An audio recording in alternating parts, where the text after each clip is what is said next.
அனைவருக்கும் வணக்கம். Doctor R S. Krishnan பேசுகின்றேன்.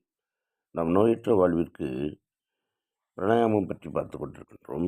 அந்த வகையில் இன்று மூச்சு பயிற்சி பற்றி இந்த தேசகம், பூரகம், உள்கும்பகம், வெளிக்கும்பகம் என்ற 4 வகையான பிராணாயாமத்தில் பார்த்து கொண்டிருக்கின்றோம். இம்மாதிரியான பயிற்சியின் போது காற்றை மூக்கு வழியாகத்தான் இழுத்து வெளியிட வேண்டும். வாயினால் மூச்சை வாங்குவதோ விடுவதோ கூடாது. அது மிகவும் தீமை பயக்கும், நோய் உண்டாக்கும். மூச்சுக்காற்றை எப்பொழுதும் நிதானமாக இழுத்து விட வேண்டும். இதில் அவசரம் என்பது எப்பொழுதும் கூடாது. உள்கும்பகம் செய்யும் பொழுதும் பயிற்சியை கவனமுடன் செய்து பழக வேண்டும். இதில் அவசரம் கூடாது. பொதுவாக வெளிக்கும்பகமும் உள்கும்பகமும் பயிலும்போது குறைவான நேரத்தை பயின்று பிறகு கொஞ்சம் கொஞ்சமாக அதிகரித்து கொண்டே போக வேண்டும்.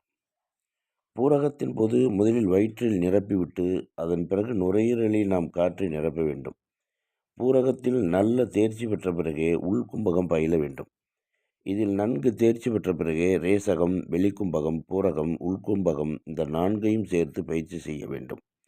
இவைகளை நாம் முறையோடு அனுதினமும் செய்து வந்தால் நோய் என்பது நம் பக்கமே தலை காட்டாது. ரேசகத்தையும் வெளிக்கும்பகத்தையும் தினம் ஒழுங்காக செய்து வந்தாலே இருக்கின்ற வியாதிகள் நீங்கிவிடும். இவைகளை காலை, மாலை, நண்பகல், நள்ளிரவு போன்ற நேரங்களில் இப்பயிற்சியை மேற்கொள்வது சிறப்பான நன்மையை தரும். தியானத்திற்கு முன்னால் இந்த பிராணாயாமத்தை செய்ய வேண்டும். அப்பொழுதுதான் மனம் தெளிவடையும். தெளிவடைந்த மனதின் போதுதான் பிராணாயாமம் என்னும் மூச்சு பயிற்சியினை நன்கு அமையும். பிராணாயாமத்தின் மூலம் மனதை நன்கு கட்டுப்படுத்தி விடலாம். நாம் விடும் மூச்சு காற்றுக்கும் நம் மனதிற்கும் மிகுந்த தொடர்பு உண்டு. ஒழுங்கற்ற மூச்சு காற்றினால் அங்கே மனது சிதறுண்டு சித்தம் கலங்கிவிடும்.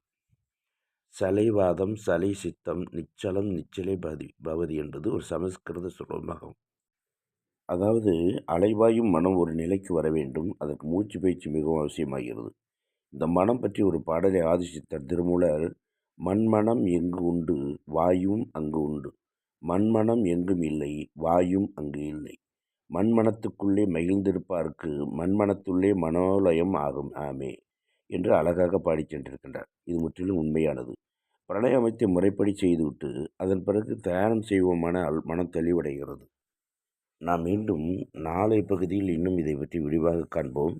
எனது கிருஷ்ணன் லைஃப் ஸ்டைல் சேனலை சப்ஸ்கிரைப் செய்து அனைத்து வீடியோக்களையும் முழுமையாக பார்த்து லைக் கொடுங்கள். அனைத்து வீடியோக்களையும் நீங்கள் முழுமையாக பார்த்தால்தான் உங்களுக்கு விவரமாக புரியும். அனைத்து நண்பர்களுக்கும் நன்றி, வணக்கம். நாளை மீண்டும் சந்திப்போம்.